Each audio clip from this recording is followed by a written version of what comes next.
balik antara makhluk hidup dengan lingkungannya.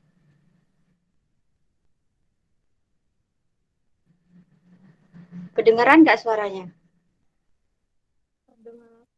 Kedengeran. Ya, sistem ekologi ini terbentuk karena ada komponen biotik dan abiotik.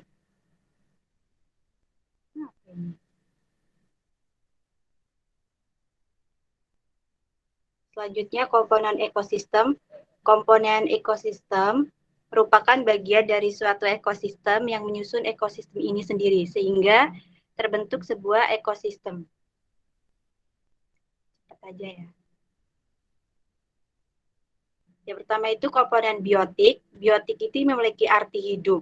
Komponen biotik pada suatu ekosistem adalah makhluk hidup itu sendiri, sebab ekosistem tak akan pernah terbentuk tanpa adanya makhluk hidup di dalamnya. Beberapa contoh dari komponen biotik yang ada di lingkungan sekitar kita adalah yang pertama organisme autotrof atau produsen. Disebut sebagai produsen karena organisme ini mampu membuat makanan sendiri. Bahkan ia membuat makanan bagi organisme lain yang tinggal di ekosistem. Yang kedua, organisme heterotrof atau konsumen. Memiliki sifat yang berbeda dengan organisme pertama karena organisme heterotrof ini memperoleh makanan dari organisme autotrof atau produsen dan akan memakan sesama organisme heterotrof lainnya.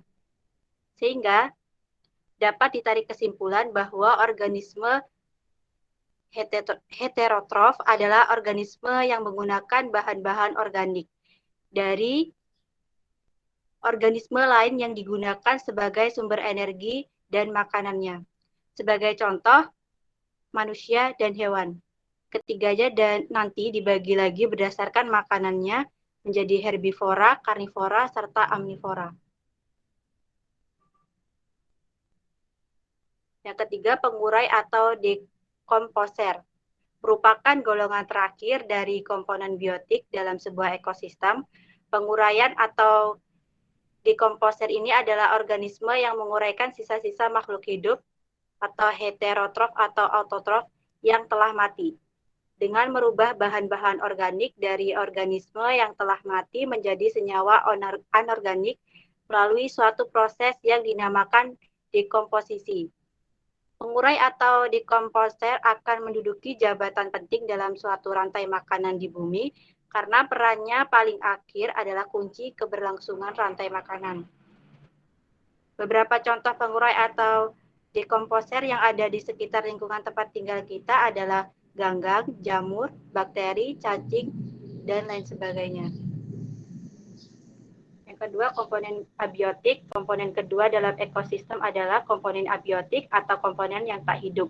Dengan kata lain, komponen abiotik adalah komponen yang terdiri dari benda-benda bukan makhluk hidup, tetapi ada di sekitar kita dan ikut mempengaruhi kelangsungan hidup. Beberapa jenis komponen abiotik yaitu suhu, sinar matahari, air, angin, udara, kelembapan udara, dan lain sebagainya. Macam-macam ekosistem. Ekosistem merupakan salah satu fungsional antara komponen biotik dan komponen abiotik yang saling berinteraksi dan saling mempengaruhi dalam bentuk hubungan timbal balik antara satu dengan yang lain.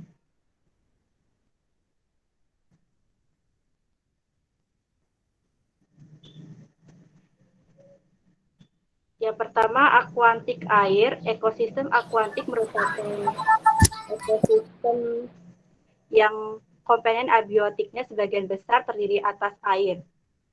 Dalam ekosistem perairan dibagi lagi menjadi ekosistem air tawar, air laut, estuari, pantai, dan sungai. Yang kedua, terrestrial atau darat. Penentuan zona dalam ekosistem terestrial ditentukan oleh temperatur dan curah hujan. Ekosistem terestrial dapat dikontrol oleh iklim dan gangguan. Berikut beberapa di antaranya ekosistem darat, seperti tundra, kars atau batu gamping atau gua, hutan hujan tropis, hutan gugur, taiga, sanana, padang rumput, dan gurun. Ekosistem buatan. Sawah merupakan salah satu contoh ekosistem buatan, karena ekosistem buatan merupakan ekosistem yang diciptakan manusia untuk memenuhi kebutuhan.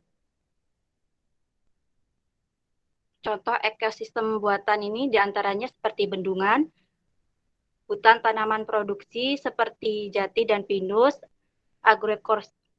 agroekosistem berupa sawah tada hujan, lalu sawah irigasi, perkebunan sawit, ekosistem permukiman seperti kota dan desa, serta ekosistem ruang angkasa. Sekian untuk teman-teman yang ingin